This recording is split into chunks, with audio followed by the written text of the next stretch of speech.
اگر آپ ایک نیکی خود نہ بھی کر سکیں لیکن کسی اور کو اس کی طرف رہنمائی کر دیں تو کیا آپ کو بھی اتنا ہی اجر مل سکتا ہے؟ نبی پاک صلی اللہ علیہ وسلم نے ایک ایسی خوشخبری دی ہے جو ہر مسلمان کی زندگی بدل سکتی ہے۔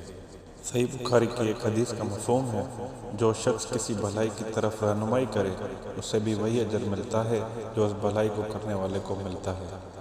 ذرا تصور کیجئے، آپ نے کسی دوست کو نماز کی یاد دہانی کرائی، آپ نے کسی کو قرآن پڑھنے کی ترغیب دی، آپ نے ایک حدیث شیئر کی جس پر کسی نے عمل کر لیا، یا آپ نے کسی پریشان انسان کو اللہ کی طرف متوجہ کیا۔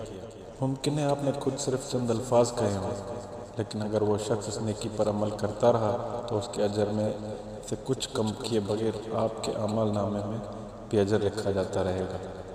یہ حدیث ہمیں بتاتی ہے کہ اسلام صرف خود نیکی کرنے کا نام نہیں بلکہ دوسروں کو نیکی کی طرف بلانے کا بھی نام ہے۔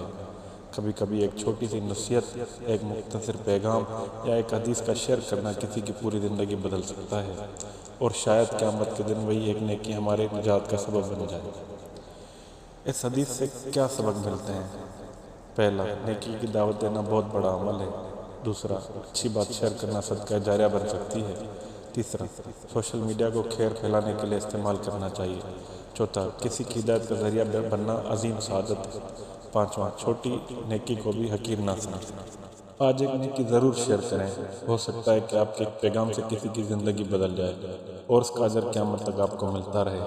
اللہ پاک ہمیں خیر پھیلانے والوں میں شامل فرمائے، آمین۔